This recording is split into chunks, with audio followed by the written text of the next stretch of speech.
My name is Daniel Gregersen. In January 2020, I created some prediction on what would happen with SAP integration in 2020. I guess I forgot the whole working from home thing, virus, etc. But I guess that was not really my main topic of what I wanted to cover. So there was a couple of topics that I covered here. There was the migration from older system to PO75. There's still customers that have not migrated to 7.5. Because the platform before is anyway stable, making it not as attractive, and especially if you have other options, so you can say, okay, if that fails, we will move it to some other platform. We talked about CPI as the main tool for handling your integration, and I think that is what I hear when I talk with clients right now. They are using CPI for all the new development. Obviously, if they have something on a PI world that still is intact, it does make sense to migrate it there.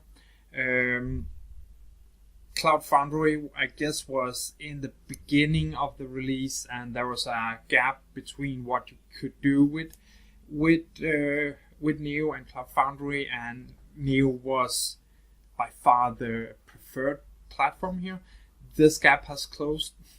And I guess also the part that is now on Google GCP, and I think so definitely the preferred platform is now Cloud Foundry for most use cases. There's still some scenarios that is better on a PA platform, exactly once in order processing or exactly once processing, and the restart handling. And this design simplification.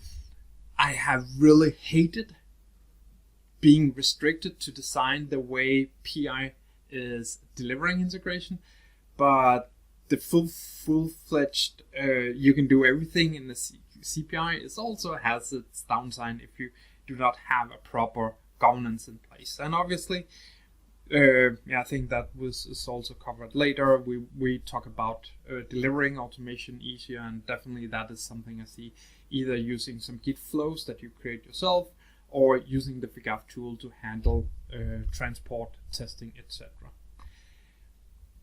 Migration to CPI. I think in 2020 we did not see as many doing it. Now here in 2022, the number of migrations starts really to pick up, and I think a lot of good use cases is the customers on our older platforms where it really makes sense to migrate.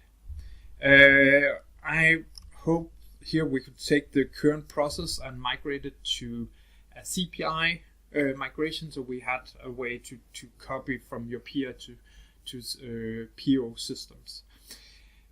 We were not able to do that, but we created our own migration tool that would actually help the migration, make it easier for you to actually take an iFlow, convert it to an ICO and convert it to a CPI iFlow, test it, transport it, and deliver it, all within the FigApp tool, simplifying the migration process quite a bit.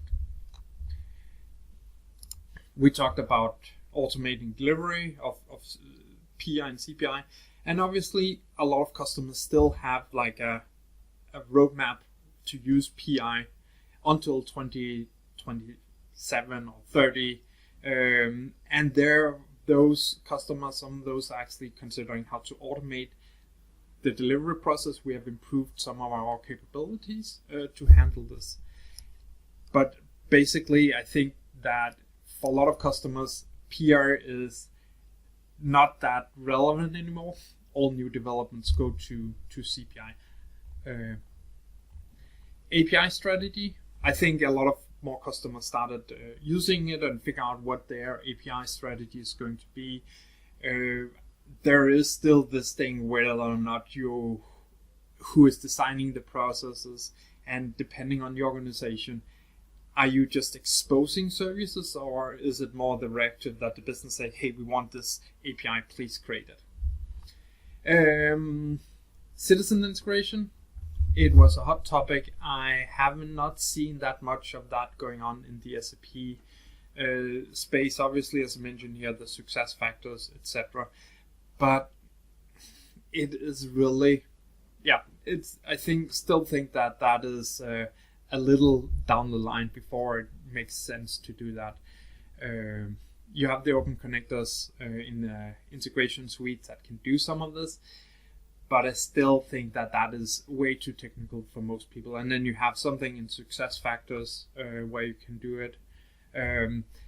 Maybe a part of that would be the pre-delivered contents API hub that can simplify some of this processing, and there it obviously makes sense to consider those.